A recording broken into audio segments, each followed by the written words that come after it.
CM relief fund తో వైద్య సహాయం ఎమ్మెల్యే గొల్ల బాబురావు వెల్లడి. నక్కపల్లి మండలం వైఎస్ఆర్ కాంగ్రెస్ పార్టీ మండల అధ్యక్షులు పీఠం నరసింహమూర్తికి గత నెలలో రోడ్డు ప్రమాదం జరిగిన విషయం తెలుసుకుని వెంటనే ఎమ్మెల్యే గొల్ల బాబురావు గారు హుటాహుటిన విశాఖ హాస్పిటల్ కి తరలించి మెరుగైన వైద్యం అందించాలని వైద్యులకు సూచించి వైద్య చికిత్స ఖర్చుల నిమిత్తం 15 లక్షల రూపాయలు వెంటనే సీఎం రిలీఫ్ ఫండ్ ద్వారా ఉత్తర ఇన్ఛార్జ్ వైవి సుబ్బారెడ్డి, జిల్లా పార్టీ ఇన్ఛార్జ్ వెంటనే స్పందించి పార్టీ నాయకుడికి ప్రాణదానం చేశారని, వైసీపీ ఎల్లప్పుడూ కార్యకర్తల క్షేమం కోరుకుంటుందని గొల్ల బాబురావు అన్నారు. త్వరగా కోలుకొని మళ్లీ మనలో ఒకటిగా తిరగాలని గొల్ల బాబురావు సూచించారు. నక్కపల్లి వైఎస్ఆర్ పార్టీ అధ్యక్షులు మనందరి అత్యంత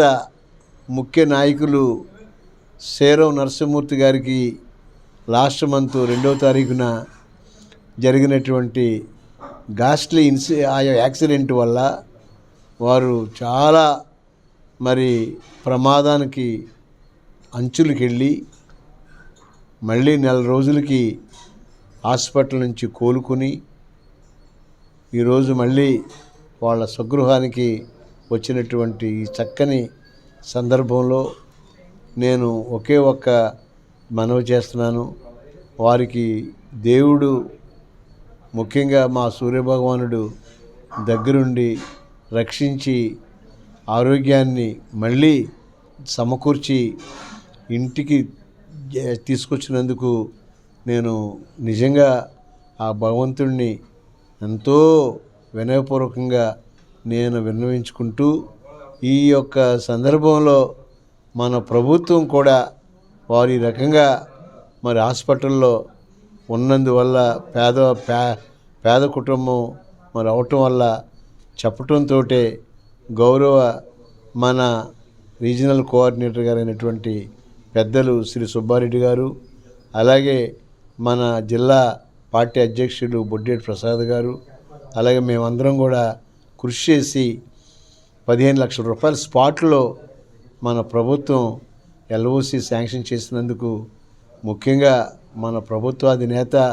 పేదల పెన్నిధి శ్రీ జగన్మోహన్ రెడ్డి గారికి మా నియోజకవర్గం తరపున, మా నక్కపల్లి ఈ యొక్క పార్టీ తరపున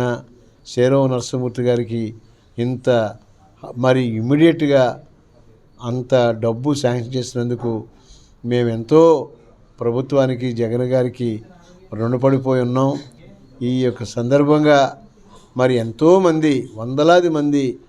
నాయకులు హాస్పిటల్కి వచ్చి వారిని పరామర్శించి వారి ఆరోగ్యం చాలా తొందరగా కుదిరిపడాలని చెప్పటం, అందరి యొక్క కృషి వల్ల, ముఖ్యంగా వారి కుటుంబ సభ్యులు, వారి సతీమణి కానీ, వారి తల్లి కానీ, వారి చెల్లి కానీ, వారి తమ్ముడు కానీ, బావమరుదులు కానీ, మేనల్లుడు కానీ వారు చూపించినటువంటి ప్రేమ, అనురాగం, ముఖ్యంగా ఆ తల్లి నిజంగా ఒక్క రోజు కూడా, ఒక్క నిమిషం కూడా నిద్రపోకుండా కొడుకు ఆరోగ్యం గురించి ఎంతో మదనపడిన సంగతి నేను కళ్ళారా చూసి నేను చాలా ఆనందపడుతున్నాను. ఏది ఏమైనప్పటికీ శేరవ్ నరసింహమూర్తి గారు మనలో మళ్ళీ ఒక మనిషిగా, మళ్ళీ ఒక నాయకుడిగా మనలో తొందరగా తిరిగేటువంటి అవకాశం తొందరలోనే వస్తుంది. నక్కపల్లి పార్టీని మళ్ళీ మరింత బలోపేతం చేసేటువంటి దిశలో వారు ఆరోగ్యం బాగుపడుతుందని మీ ద్వారా మన నియోజకవర్గ ప్రజలకు, అలాగే మరీ ముఖ్యంగా నక్కపల్లి మండల ప్రజలకు, నాయకులకు నేను ప్రత్యేకమైనటువంటి ధన్యవాదాలు తెలియజేసుకుంటాను.